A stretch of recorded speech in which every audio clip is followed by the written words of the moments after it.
Why, I can see your name in lights. Lights 6 feet high. What is your name? Pinocchio. Pinocchio. P-I-N-U-O.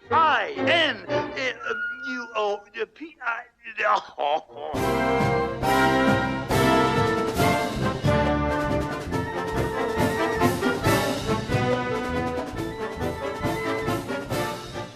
Hello, Internet dwellers, and welcome back to Top Shelf Disney Animation Studios. Is that right? Library? Yeah.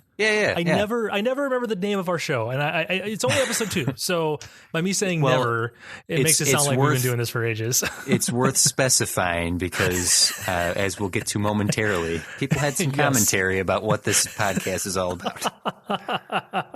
I am one of the 2 co-hosts for the show, Jeff Bell, and as always, as the voice you already heard, is the wonderful and fantastic TC DeWitt. Hello, TC. That's me. That's you. Why'd I do this? Bad start. Hey, it's okay. You have a bad start. I forget the title of the show. It works. It's a partnership. It's a partnership is what this is. So. Maybe people didn't listen to the first episode. Now they decide to listen to the second episode, and I'm starting off with a. Well, but it's fitting. I mean, it is very cartoony of a voice. It is very. Yes, so that's true. If you're gonna do it with anything, it's this. At least it's not like you're not laughing like that at the start of the top 10 dramas of all time. Yes. Or let us discuss Schindler's List. I'm pretty certain I laughed like that when we watched Schindler's List too. So that's terrible. It is terrible. But that movie's so good. I did some singing yesterday. I thought I was doing a good job, just kind of walking with some friends, and I belted out some singing, and one of them turned to me and said, you sing like a wonderful Muppet.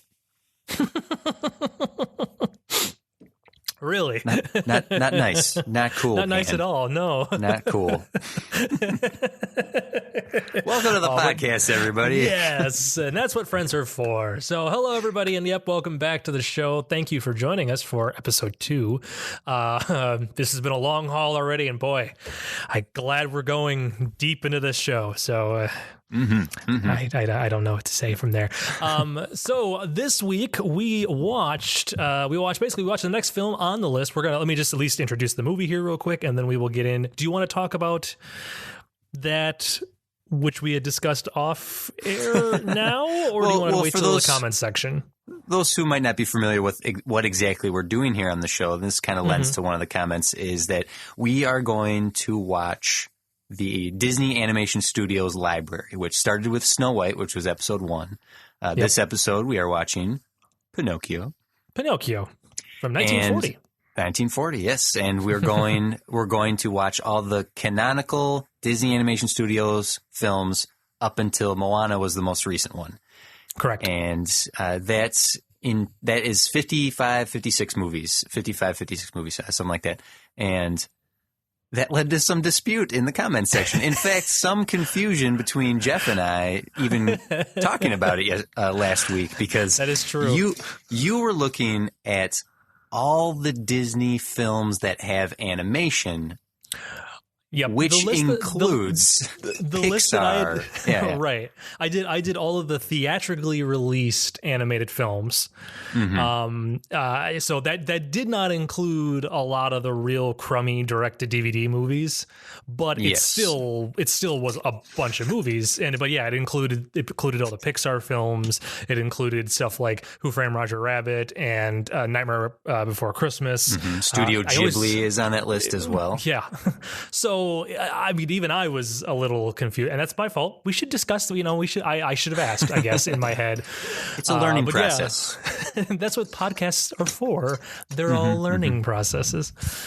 But yeah, so there's been some talk about it, and TC and I had talked about what we might do. What's kind of up in the air? Do you want to discuss that? Did you want to bring that? Talk about that? Yeah, sure. There were a couple people in the comments section. I know that some people are disappointed because it meant we weren't going to get to really fun Disney movies such as the Goofy movie, and there's a little just a shimmer of disappointment in that. And then also some smart ass commentary about, guess you're managing to skip out on Song of the South. That's always people always go to that one. People always go to that one. It's half animated. Yes. But the idea was to do the Disney classics. The Disney library is made up specifically of 55 films, not all 120 plus that have animation in them.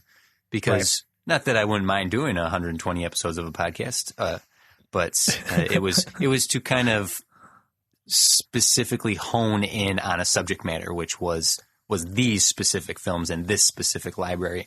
However, if people are enjoying the podcast as we go along, when we hit, was it 1988's Roger Rabbit? Yeah, because Roger Rabbit would be right, but because that would be after, I think, what, The Great Mouse Detective or Oliver and Company. It's one of those two. Yeah. So it's like about the 26th or 27th episode around that time. So, I think it'd be around the 27th episode or so. So what I, we don't have to go on this too much longer. We can discuss it again later in the comments section, in some of the comments from you guys, would be, if this podcast is going well, if we are getting a good amount of listens, if people are enjoying and commenting about it, maybe we will go and watch all of the animated films. But Jeff, I don't know where you stand on this.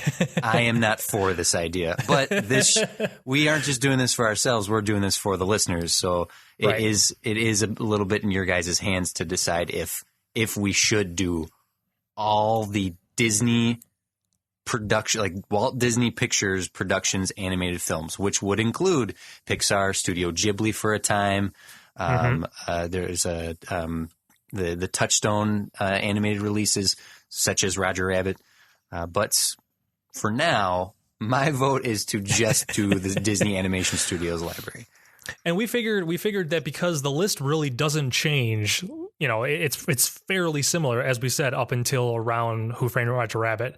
So there's a good chunk of time. It's not like we would have to make this decision now because it would change what episode 3 is going to be. Like, it's not in that it's down boat. The road.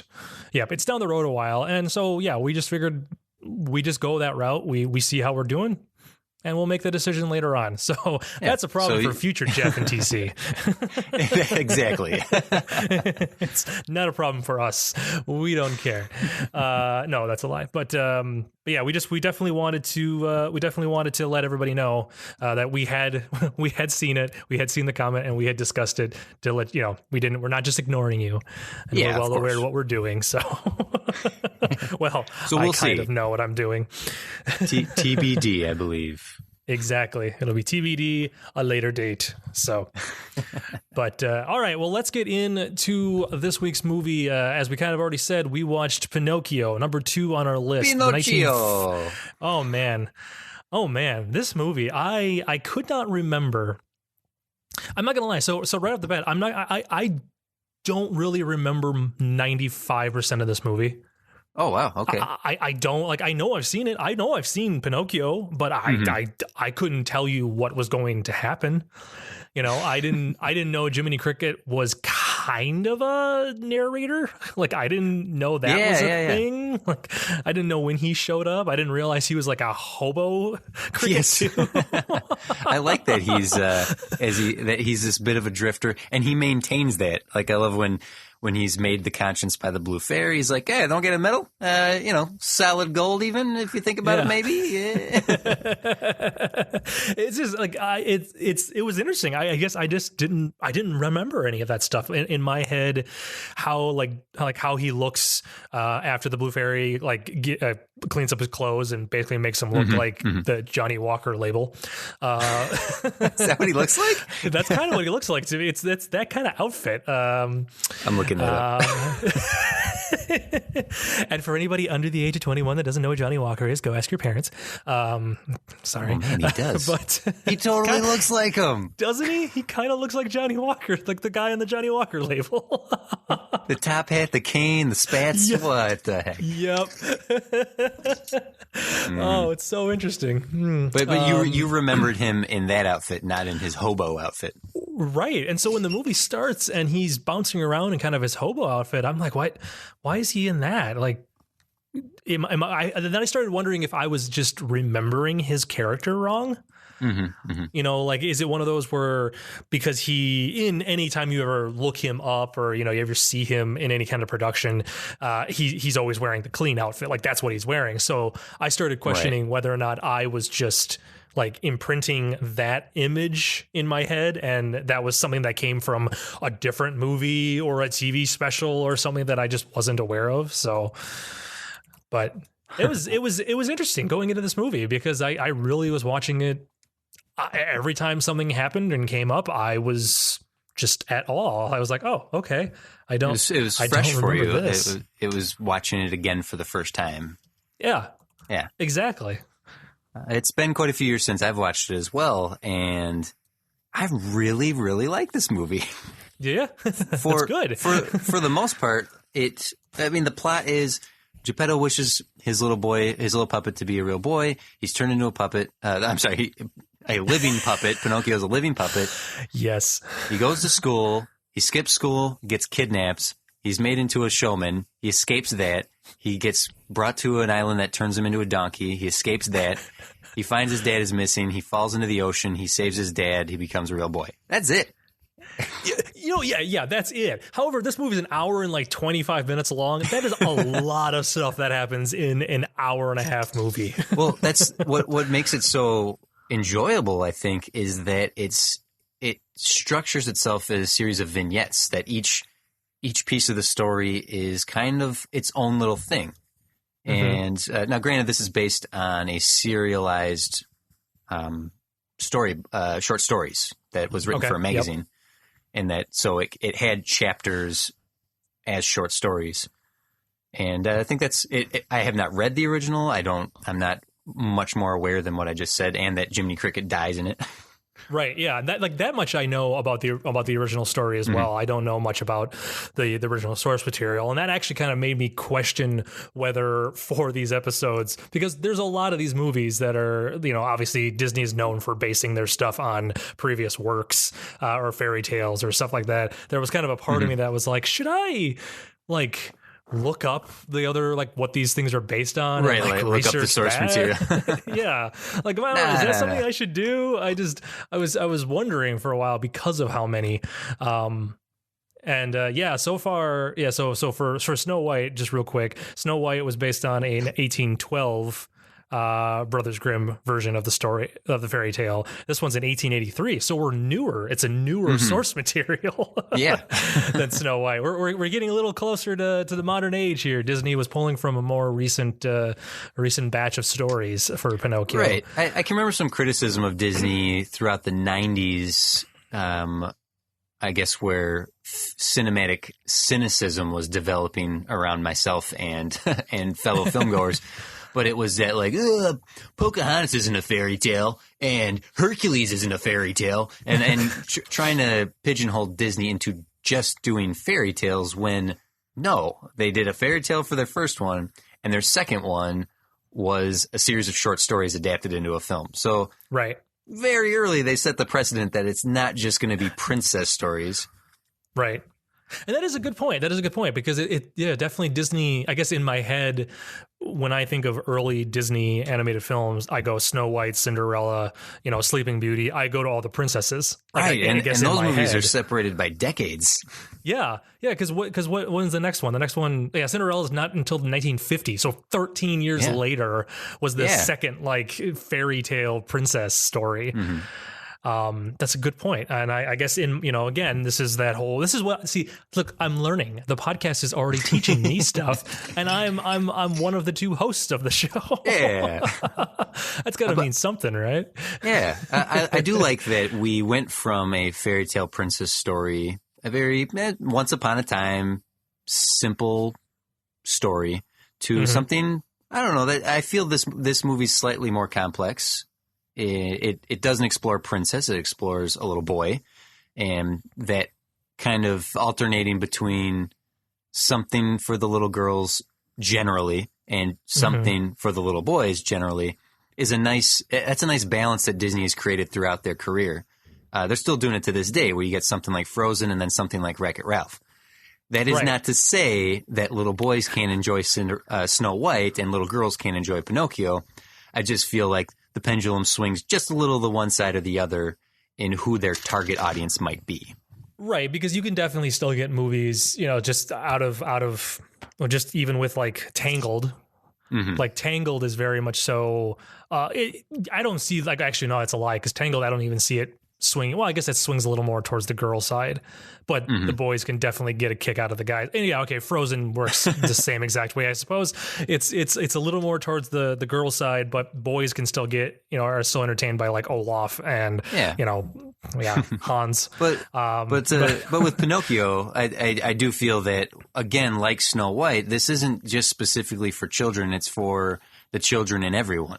Because there's a lot of dark stuff that happens in this movie. Oh my goodness!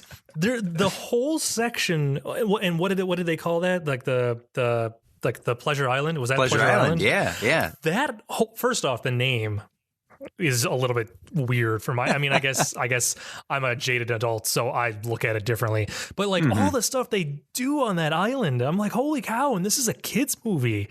The kids are like, you can. Kids are want to smoking. know is there a competitive a market out there for donkey trade that this guy would go to such lengths to kidnap children and mutate them into donkeys that he can then sell?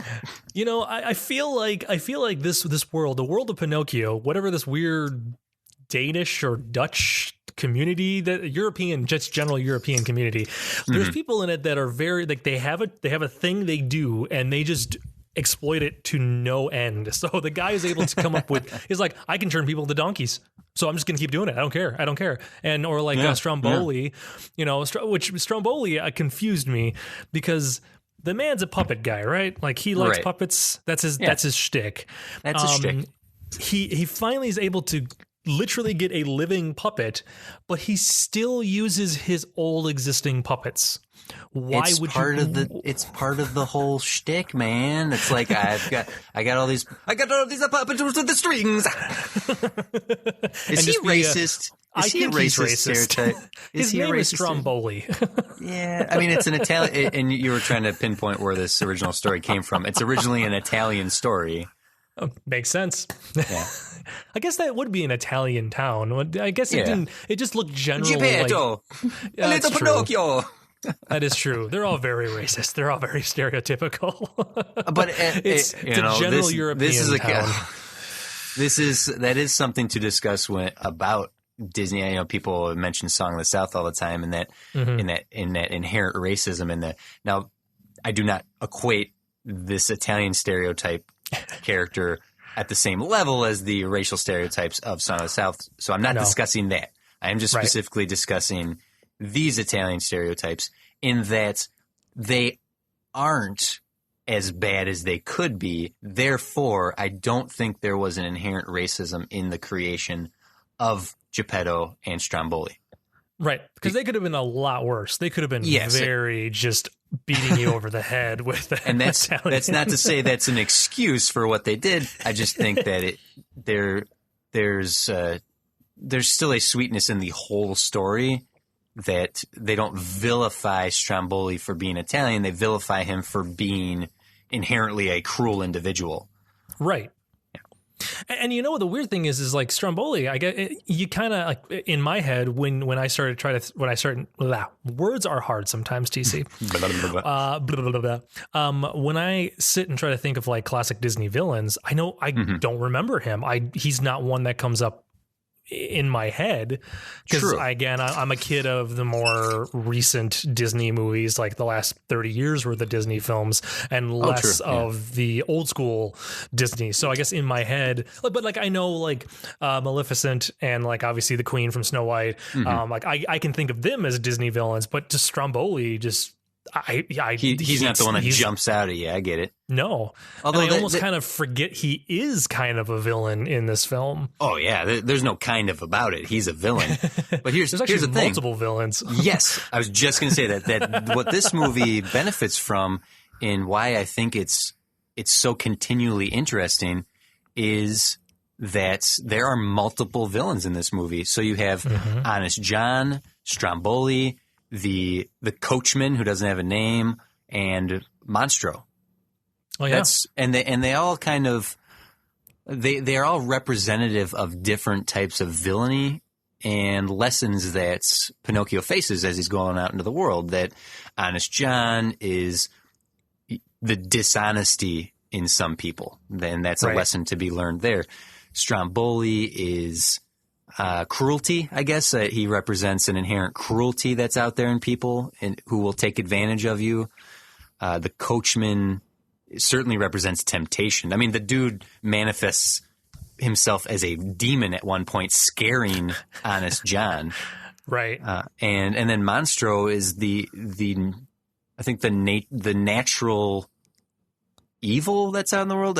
Nature as itself is a danger. I don't know exactly how to analyze that, but because there are so many multiple villains in this film, that's probably why Stromboli jumps out as one of the great villains of Disney's library, because this isn't his movie. This is Pinocchio's movie, and he shares villainy with multiple characters throughout this film.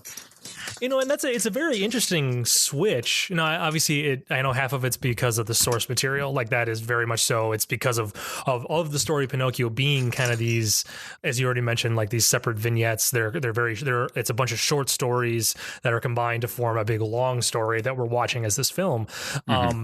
It's an interesting switch that Disney would have gone from a story like Snow White that had one villain to a story that has 4 to 5 villains in it. I almost feel like that's not something that it would have been a natural progression.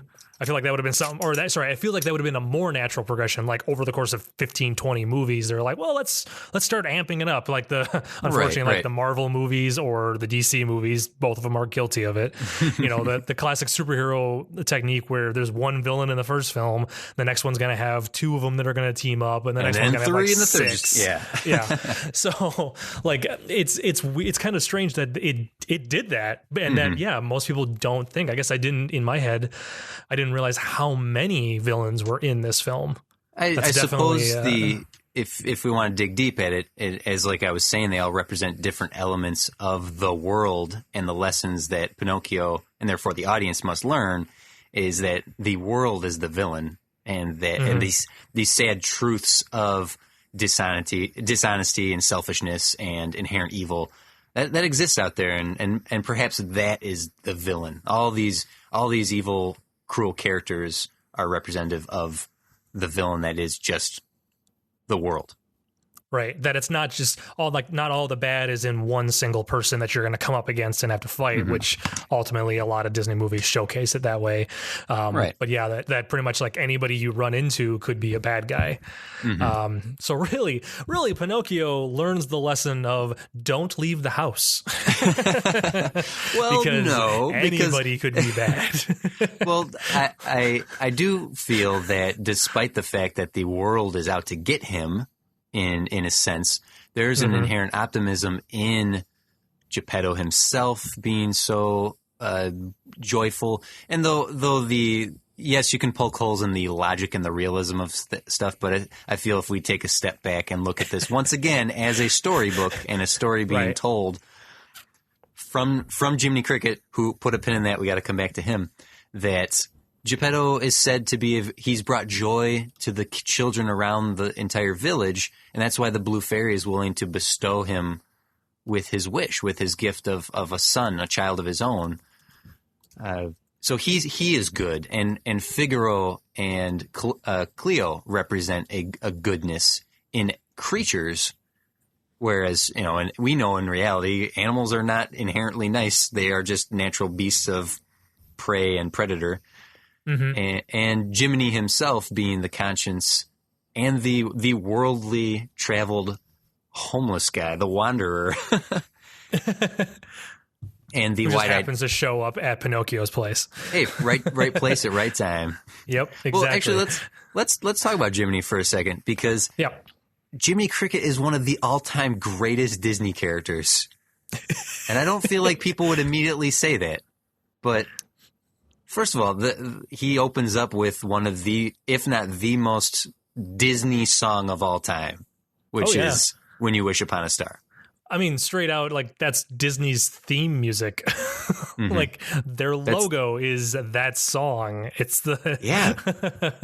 and you know what? All the music in this movie is great. I say hi diddly dee all the time. I say whistle while... not whistle while you work. Give a little whistle. What's with whistling in Disney? That's 2 for 2 with the whistling song. You know, I had a note about that, too. I'm like, there's just so much whistling in all the Disney movies. Why is that? I've got no strings. Like, I know all these songs. And like I mentioned with Snow White, I don't know if it's because I had the sing-along VHS when I was little, or if I just remembered the song so well. Because I can't tell you the first time I saw this movie. I don't know. I don't know when the first time I don't know either. And that's a really good point, because like I'm very much so. I was trying to rack my brain when I realized that I didn't know what was going to happen next in the movie. The whole Pleasure Island, I had no memory of that. I remember Pinocchio becoming a donkey. I remember that happening. A jackass. A jackass, yes. But like, I couldn't tell you. I was trying to think. I'm like, I don't know when I saw Pinocchio all the way through. I mean, it was probably sometime in elementary school. I think we watched it, like maybe, but because I know that was the first time and the last time I saw Dumbo was like in elementary school.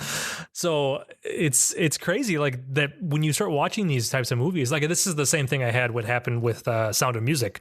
When I watched Sound of Music for the AFI list, I went, oh, that song's from and Singing in the Rain, both those movies. I went, that song is from this movie. Oh, that's like, I know that song. Yeah, but and that one's from this. Holy cow! All these songs I know, I never knew were from this movie as I'm watching it. And Pinocchio is exactly like that. I know No Strings on Me, or I Got No Strings on Me is from this movie because it's. He's a puppet, like sorry, he's a marionette. But like, I guess I didn't know when You Wish Upon a Star was from. I guess I assumed that was like Cinderella or something, another princess fairy tale. But it's kind of interesting to watch these. It's from Pinocchio here, and this movie is beautiful. We were talking about how beautiful Snow White is. I think this movie's even more beautiful. There is so much interesting stuff happening on the screen with all the clocks, with all the character designs. Like, I love Honest John and Gideon. Those are 2 great characters as well. Figaro, the little cat. Yes. That little cat is so flipping cute. It's not even like, I'm looking at that cat going, I want a cat now. I want a cat. Yeah. Because that cat is so cute. It's amazing to me. It's amazing to me that Figaro and Cleo being 2 characters in the second movie that are non-verbal sidekicks with so much character about them. Cleo's easy to forget because Figaro's so memorable, but even she has such a personality for not uttering a single word. Figaro has such a personality without ever uttering a single word, and that's a credit to the animation team, and the character creation and development that Disney put them through. Yep, and you can definitely see by looking at the animation in this film and the character design in this movie that it's. I don't want to say Snow White was bad. We've already discussed how beautiful Snow White was, but like you can see them evolving. You can see the animators are starting to go a direction and get better with their work. And like, even like, I don't know if the technology had changed in those couple of years. I know they were working on Pinocchio, I believe before Snow White came out. So it was already kind of in production. There was a couple of movies. I think Bambi was also in there. I was doing some reading. I do legitimately read and research some of this stuff when I'm watching the movies, but I just don't make it all up. But like you can see like the characters on this one, except for the Blue Fairy, she's the only one. All the other characters look like Disney characters. Like Geppetto looks more along the lines of like the Seven Dwarfs, where it's like, no, that's a Disney character. They're cartoonish. They're less. They're realistic. cartoonish. Right. Was the Blue Fairy rotoscoped?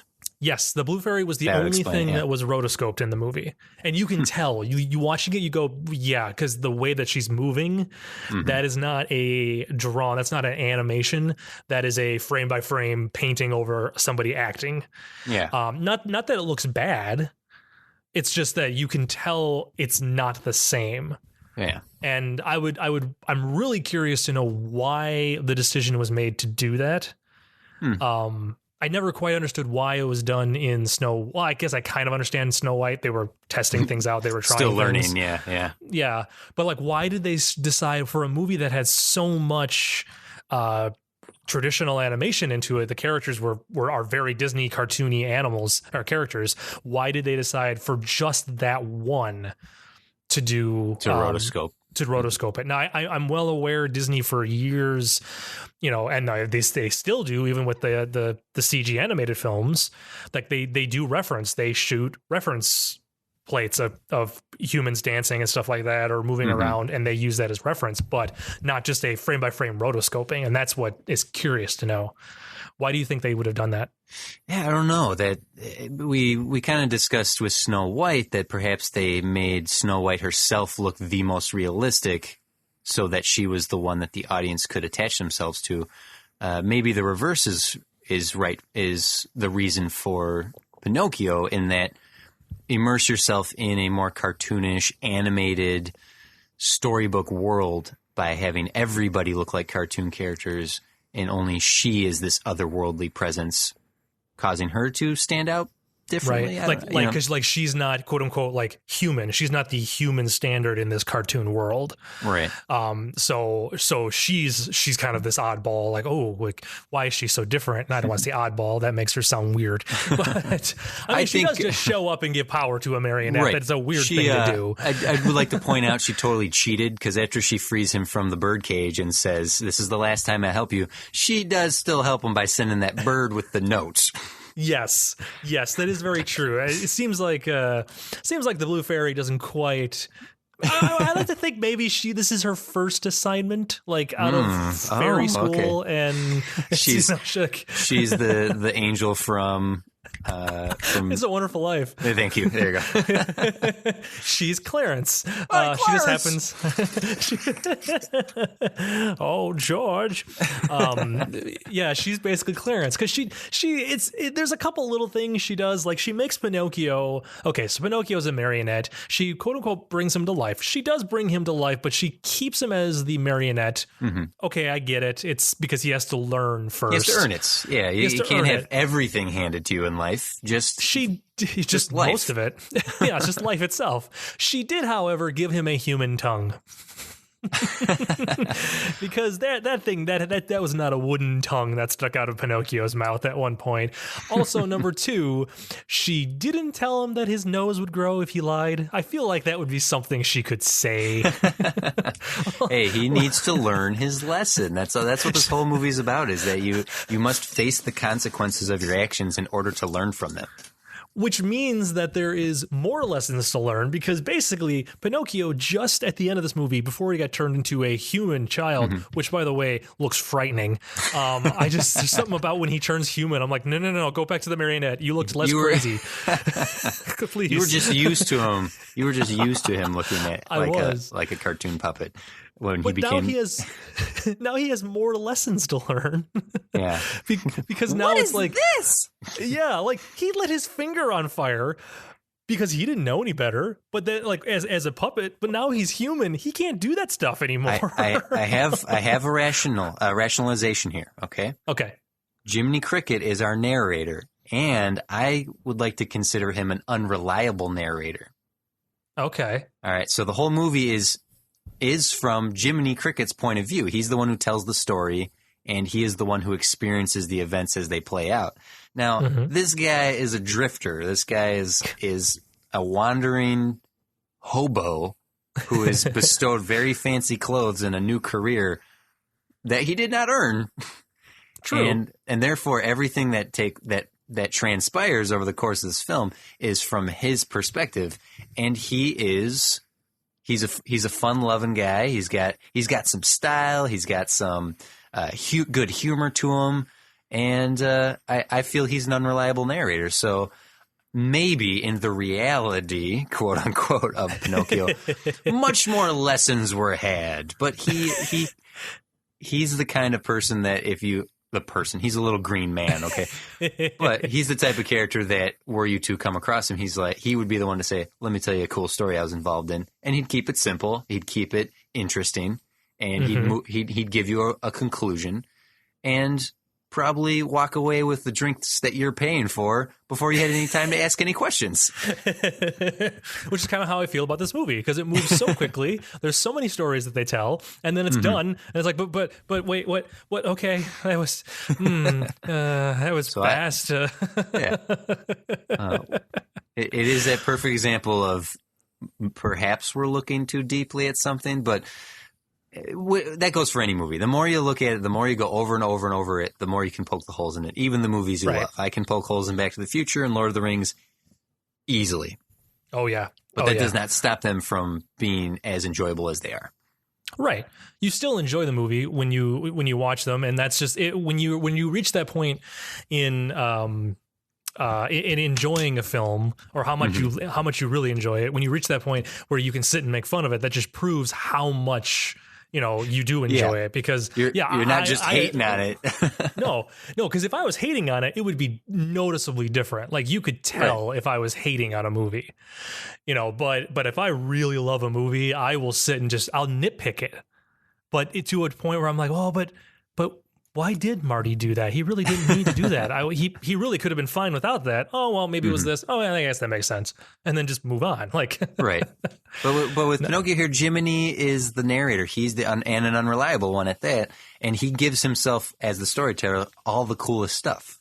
He gets all the coolest moments in the whole ordeal that he goes through. And I don't know how he survives the whale chase at the end, because him and Cleo just show up. Figaro, Cleo wash up on shore. Yeah, just wash up on shore. It's like, but wait, where were Don't they ask questions. during that? Don't ask questions. I'm here to tell the tale. How did they get into the cave with them? Got a whale of a tale to tell you, lad. Whale of a tale or two. Do you know that's from? I do not. What is that from? That's from Disney's 20,000 Leagues Under the Sea. Oh, really? Kirk Douglas singing as well. Yeah. Another whale of a tale. There's a lot of live action Disney movies. Now, well, there's not a lot of live action Disney movies, but there's some that I've never seen, and I know 20,000 Leagues Under the Sea. Never watched it though. 20,000 leagues. Anyhow, leagues, sir. Let's see what else I had here was that, and sticking with Jiminy and all the cool stuff he gets to do. The whole kind of first third of this movie where Pinocchio is brought to life and all the clocks and all the visual gags that Jiminy gets to do in interacting with the cuckoo clocks. Or the cuckoo clocks, which, by the way, those clocks were amazing. Those are fantastic things. Those are animated well, and they looked like fun. I wouldn't put it past Disney, probably Disney World. There's probably a building somewhere that has real versions of all those clocks that work. They should. I mean, that'd be a fun little side project for just some clockmaker, Well, as you know, Disney is very likely listening to this to make sure that they don't need to send us any sort of cease and desist. So since you're listening, please make a place where we can see all these clocks. Because we would love to see those, please.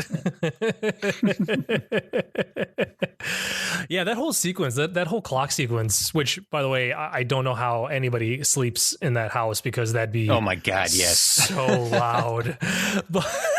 But either way, that whole sequence was fantastic. I loved the little, the little 3-piece band. I think it was like a 3-piece band clock, or I think that was more of less of a clock and more of like a musical box, because he ends up joining in with his umbrella and adding a part into it, which I just,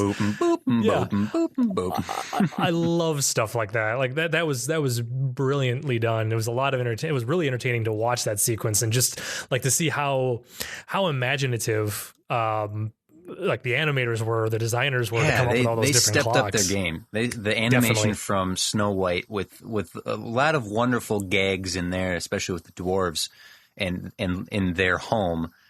They just upped their game in this movie, because there's not a moment wasted to tell a joke and to tell something visually stimulating to the eye, whether it's like a real like obvious joke or even just something that's visually fun.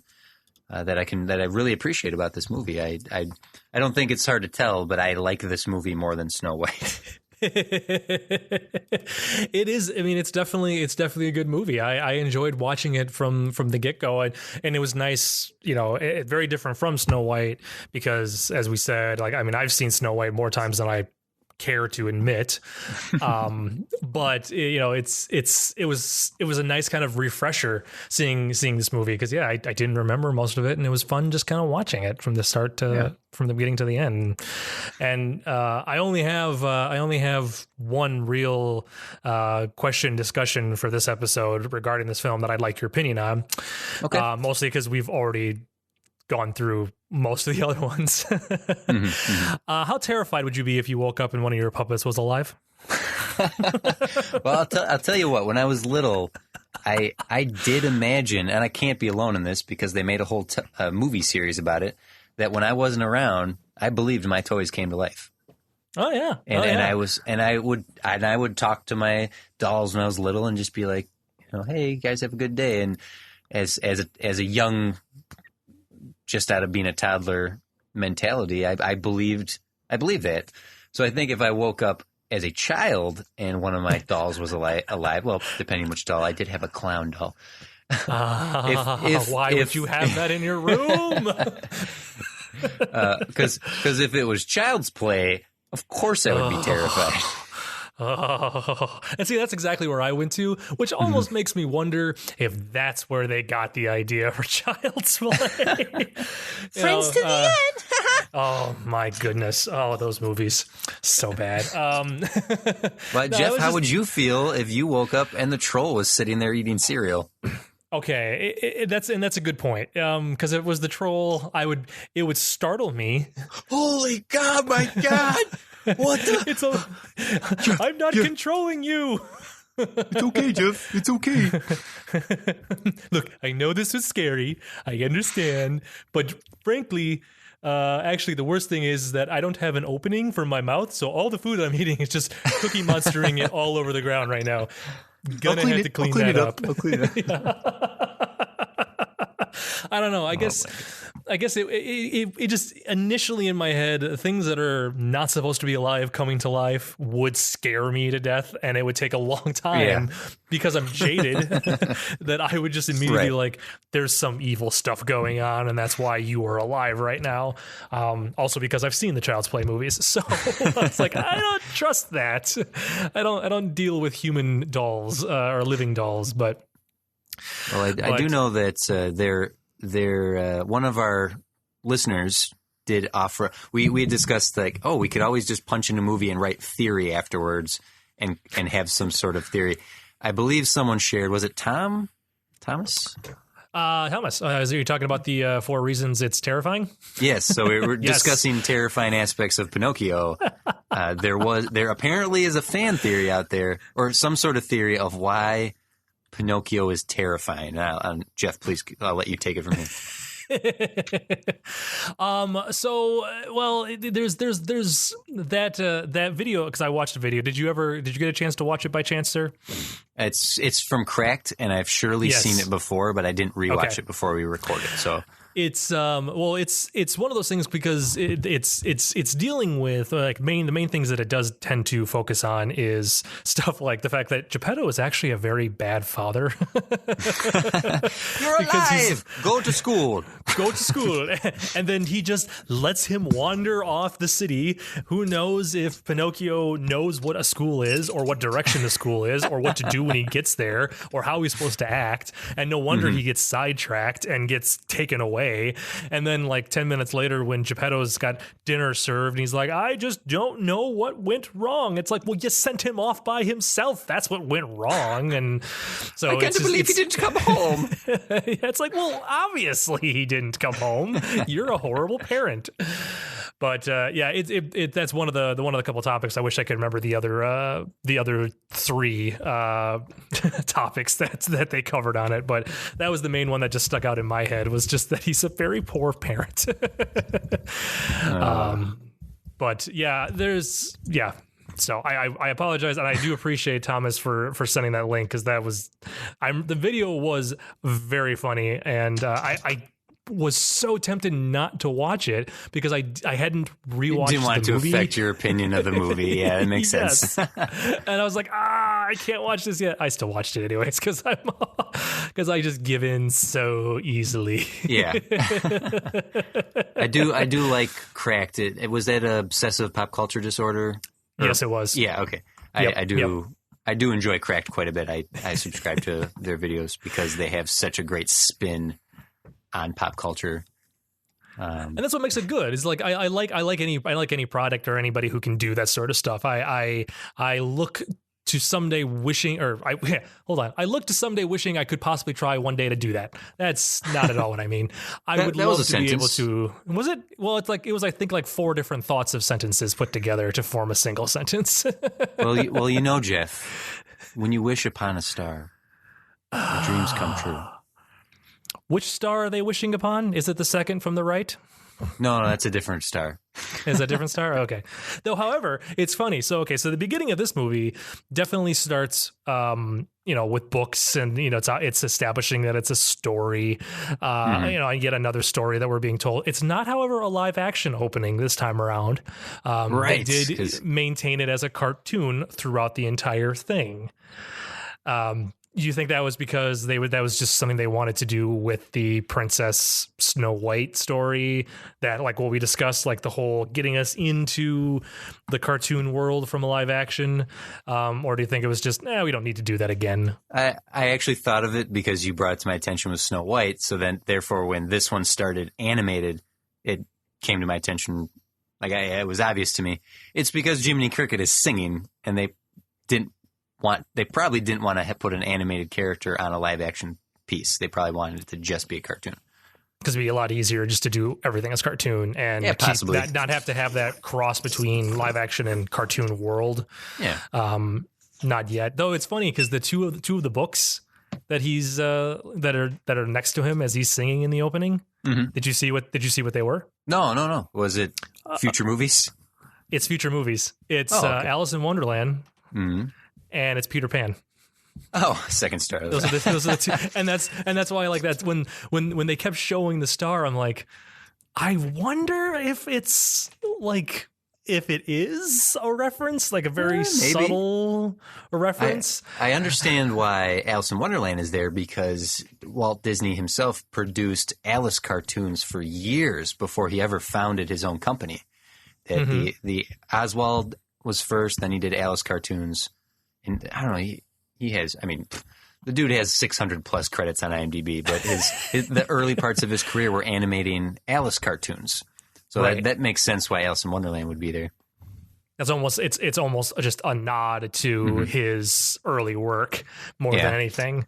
And I'm sure, so when did Peter Pan come out? Was that, that was a while. That would be in the 50s. So that was Alice in Wonderland is the 13th movie and Peter Pan's the 14th. They're back to back. There we go. So there we go. So it was a good 10 years down the line before either one of them. It's not even like Peter Pan was next. It's not like it's the third movie on the list or something like that. So it's very interesting that those were like the two. Those are the two books that are there. And the Alice one completely makes sense. I'm just kind of curious why they chose Peter Pan. Unless it was just maybe it is a reference to the whole star thing. Like maybe they're just like, well, let's just put Peter Pan there. It's recognizable. People know what that is. Like maybe that's the thing, because Peter Pan had already been out for ages at that point, wasn't it? Oh, the original book, like the original, what is it called? A pantomime? Yeah, because it was, because from the early 1900s. Yeah, so it had been already established for 40 plus years. Man, it was Peter Pan was I guess in my head, I forget most of these are older stories anyways. Right, especially like the Grimm fairy tales. Exactly. But like Peter Pan being like, well, it was a 40-year-old play and then novel by the time that they got around to doing the movie. That's just, I keep forgetting that this is older source material. I keep forgetting TC. It's exciting. It's amazing that the touchstone for a lot of these stories is the Disney version. Which, again, to go to that cinematic cynicism that a lot of people have more so thanks to the internet. That's the cynicism towards these movies is because they existed way longer before Disney-fied them. Right. But the originals are so much better than the Disney movies. It's like, shut up. The Disney movies are good. Leave them alone. So main theories for this movie, I did try and find, much like the Snow White one where she died at the end. I did try finding something from Pinocchio. There wasn't really anything majorly popular for this one that I could kind of come across. There was one or two little ones, but nothing that I could. If I can find a theory in multiple places, then I'll bring it up. But this one, unfortunately, just did not have anything. However, a Disney trope for this movie. Disney trope. I found a Disney trope is that or a Disney trope / first, I guess you could say. That's kind of what this section is. Certain animals having the ability to talk while others in the same film do not.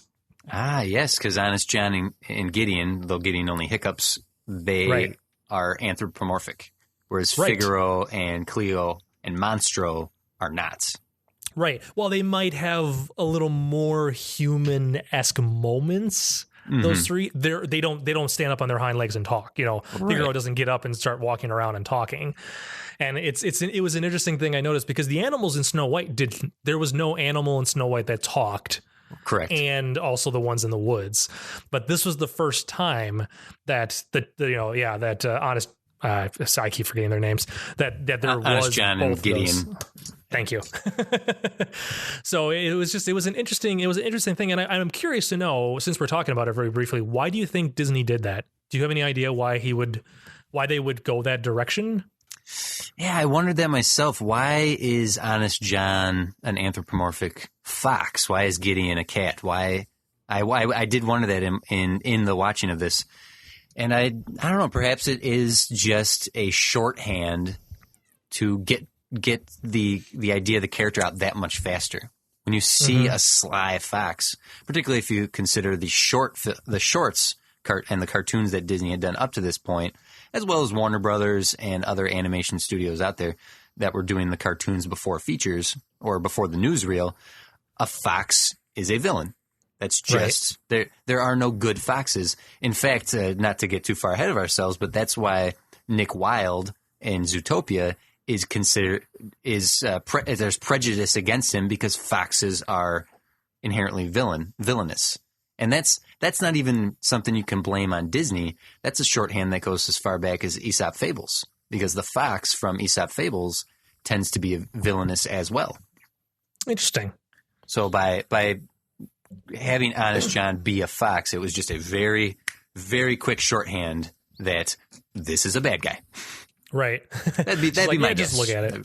Well, I guess it also, by making those two be animals, it also gave them a uniqueness to them, because as we previously discussed, where this movie has 4 to 5 villains in it, each villain has a very unique look and style to them. Stromboli is a big, huge guy, and then you have these two that are animals, so they're easily recognizable. So if you put them all in a lineup next to each other, you're not like, well, these two kind of look the same. Like these two, they're just the general bad guy. They're tall, thin, and wearing black. Like it's not, they're not Jafar.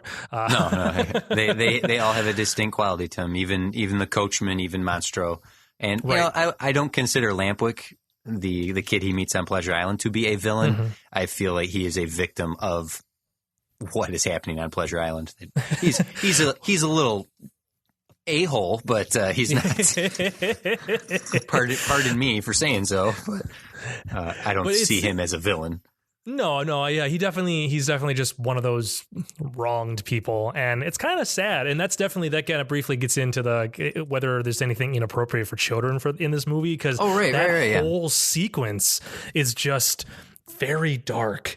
It's very dark. There's a lot of very bad imagery in it. I mean, Tobacco Row, where all the kids are smoking cigars and they're destroying windows. And the fact that there were a lot of those kids, yes, they were bad kids or just wronged kids, but that they were all being turned into donkeys / jackasses and being sold Well, I think that we're looking at it from a modern perspective. I feel like, yeah, it is scary in a, like, we're seeing it and we could see like that, wow, that's scary. But at the same time, it needs to be, so that a parent can point at that as a teachable lesson to say, do you want to turn into a jackass? Behave. Right. Yeah. Don't go smoking. Don't go breaking glass. Don't go playing pool in a awesome looking pool hall, mind you. I would totally play pool in a giant 8-ball. In a giant 8-ball. But really, if you think about it, though, is Pleasure Island and the lessons that are kind of the lessons that are taught within that bit of the story that much different than Huckleberry Finn and Tom Sawyer? No, and that is very true. And it is a good point that you bring up about the fact that it's in that sequence, it's only a 10-15 minute sequence, but you see all the wrong things that a kid could do, and look at this horrific outcome of that kid doing all of that bad stuff. Like, it's not even something that a parent would have to sit the kid down for the entire film to teach a lesson. It's not. You remember that section where you got turned into a donkey for misbehaving? Yep. I'll do that to you if you don't behave. Don't think I don't know how to, because I will. Prove it, Mom. That's and similar to if you lie, eventually your lie will become as plain as the nose on your face. That's the lesson of why his nose grows when he lies. That's a great moment right there. See, this is why you're on this podcast, TC, because you think of those things. I didn't. I'm glad I can offer something to this podcast. Oh my goodness, you are the smart one of the podcast. If anybody listened to the AFI podcast, I was just the idiot in the background that made comments every once in a while. You're the good looking one. You're the good looking one. I'm the smart one. It's fine. You have all the brains and the looks. I have a look that I spout, and that's it. Moving on. So, the only other thing, I guess, then we've already kind of discussed about like the morals of the movies. We definitely kind of touched on that. So, was there anything else that you wanted to talk about? I'm looking kind of through my stuff, and we've kind of tackled everything that I can think of. Well, before we snag some of the comments from our listeners, I do want to say, of all the Disney movies that we have watched for this podcast, how do you rank them? Ooh, it's getting tough, man. There's so many we've watched now, and now it's just, like, I don't want to think of what we've watched so far, and you got to put them in an order. I know I'm putting you on the spot, but go. I think Pinocchio right now is probably number one. Just because of the pace. It moves really well. There's a lot of story, because really any one of those segments, they could have made that its own movie. Certainly. I picture Pinocchio being, oh, please don't, somebody out there in the world listening to this, do not make this into what I'm going to say. I could picture that being a mini series. Oh no! Where each of those episodes or those segments are stretched into an hour-long episode of a show, because it's a traveling movie, where he's moving from one location to another. So, but no, I definitely feel like Pinocchio is probably one. Snow White maybe coming in at 2. It's tough. It's tough. I'm gonna agree with you. I'm gonna agree with you. Yep, I think I like Pinocchio. There's just so much. It's fuller of a film in its look, in its style, in the storytelling, the characterizations. It's just a better film. I still think Snow White's great, but Pinocchio number 1, Snow White number 2. Well, we are 2 for 2 in agreement so far. Yeah, sooner or later we're going to have to start writing these down so we remember. I know. That's going to be terrifying. I probably should make a document for that eventually. Well, hey, or if somebody out there wants to. What's that? No, leave it to us. I was just wondering, do you have any comments from our listeners that you want to bring up? I have one tweet that someone sent me. Okay. I don't have anything major because we brought up Thomas, and definitely Thomas, thanks again for commenting on the wall or on the Facebook post. I guess I guess. Oh, the other one was John Egan asked if the podcast is going to be on Google Play or Stitcher, and definitely I had already had it submitted to Google Play, and it is submitted to Google Play. iTunes, I got the confirmation a couple of days ago saying that it's on iTunes now, which I think I posted. And no lie, just as we started recording this episode, I got the confirmation from Stitcher saying the podcast is going to be on there. So we are three for three. Everywhere. We are literally going to be everywhere. So it doesn't matter if you're an Apple user or a Google or an Android user, or you just want to use the Stitcher app or whatever. I'm a little new to Stitcher. I know of it, but I'm a little new to it. So it's going to take me a little bit to figure out how that's going to work. But I did, like I said, they just confirmed that it's going to be up on there. So, and then just anybody who is interested, I will also get AFI and any future podcasts going forward. I'll get them up onto, make sure they're on Google Play and Stitcher as well. So, excellent. But yeah, so there you go, John. I hope that answers your question for that as well. What was your tweet that you had, sir? All right, I have a tweet from @dig_dig_hi-ho. Wow. Good, okay. Good name. Good name. Good name. What are some stories that you would like to see made into future Disney movies?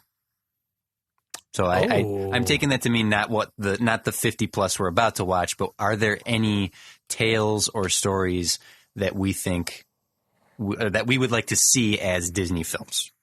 As like an animated Disney film? Yes, I'm going to take it as animation as well. So, okay. I have an answer. Okay, yeah. Now, I meant to bring this up last week with Snow White, and this is me theorizing. For those of you who might listen to the Rewatchmen, you know, Ben likes to call me TC Damas sometimes because I'll make predictions, and I got a pretty good track record. I have a pretty good track record, but okay. Not exactly answering your question per se, but I think were we to live long enough to see it happen, the 100th Disney Animation Studios film, I think, will be Snow White. You think they'll redo it? Well, in looking at what we saw and what they wanted to do, they had to cut so much from the movie, including the prince himself having actual character. And my what prediction. What are you talking about? He shows up in the beginning for 5 minutes and then he comes back at the end and saves her. How is that not character development, TZ? Come on. So my He's prediction. A prince. There's no character. He's Anyways, so charming. Yes. My prediction is the 100th Disney animated film will be Snow White. That's my guess. That's what I say. And for them to do it the way that Walt would have wanted it to be done. Yeah. Like, go back to any kind of like, hey, like here's all the documentation we have about what they tried doing with it. We're going to try to make it be what he wanted. Yeah. While still maintaining it as a modern, because at that point, you know, who knows what a modern Disney animated film is going to look like. Right. You know, it might look, like might be way much more CG than we see now or what, but that's my guess. That's my pick right there. Do you have one, Jeff? Do you think? I've been racking my brain trying to think of like stories that I would love to see as a Disney animated film. And that's in my head because I've never been a huge reader. So I don't have anything just popping in my head of what could be a good Disney story without like going to works that are probably already going to be films, you know, I honestly, and it's silly. It's a more modern story. It's not an older tale. It's not a classic fairy tale or nursery rhyme or anything like that. But something like Ready Player One, I feel like would be a great animated movie. Oh yeah. Because of just the subject material, because you're already in that animated, you're already not in an animated, you're already in a pop culture world. So I feel like that lends itself to a lot of different cool looking characters that they could throw into it and just make it be a really good, fun animated movie. But that was the first thing that popped in my head. It's a tough question. It is a tough question, but it's a good question. Yeah. That's a good question for this show to have.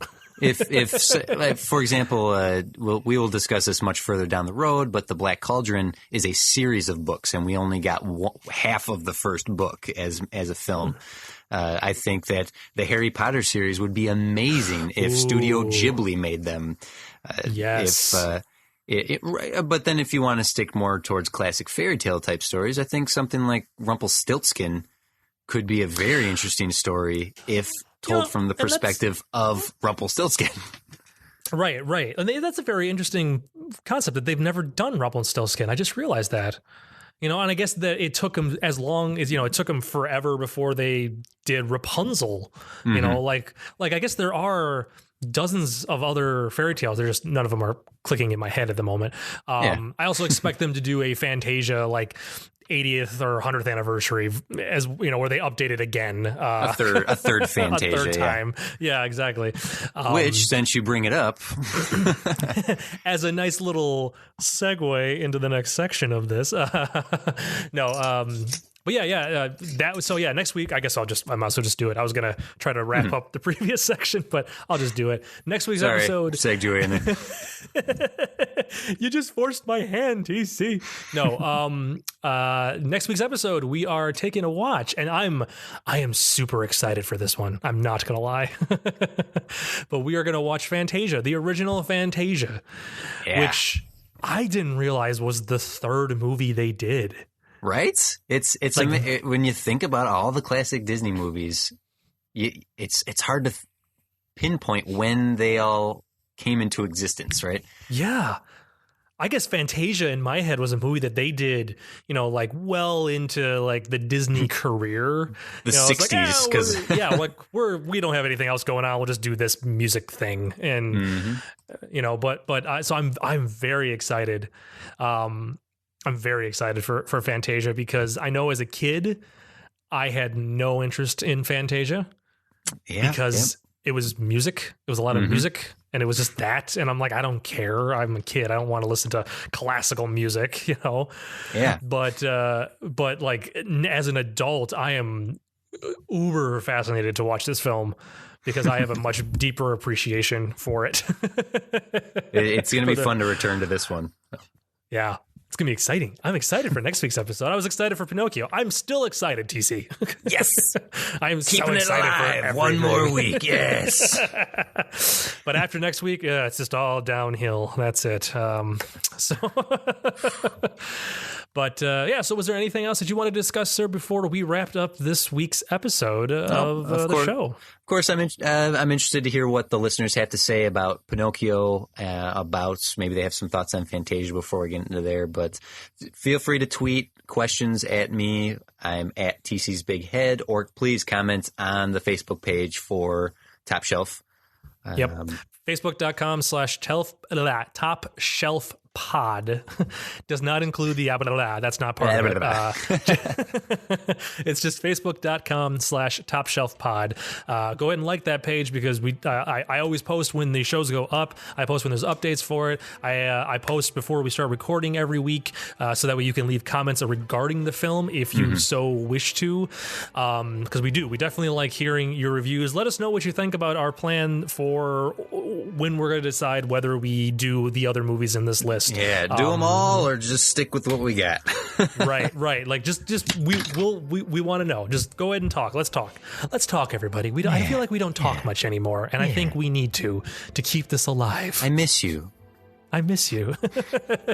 I don't miss you, TC, because you're sitting right next to me. Yeah. Hug. Hug. It was a nice hug. I'm so glad you're here. That sounded so sarcastic. I'm so sorry. No. I understand. I get it. You understand. You understand, right? So, all right. Well, with that, if you have nothing else, sir, to discuss... No, I'm good. Nothing? All right. We will catch you guys all next time, next week for Fantasia. It's going to be fun. It's going to be a great time. So with that, Chris, I know you gave a suggestion for a sign off. I'm not going to do Someday My Prince Will Come. I'm not going to do that. We're still just going to say goodbye right now. Goodbye now, everybody. Yeah, I knew you were going to do that. I knew it. All right, everybody. See you all later. This has been a production of Ghost Hat Media, proud member of the Ghost Hat Network. Find them online at www.ghosthat.net. I like the ending.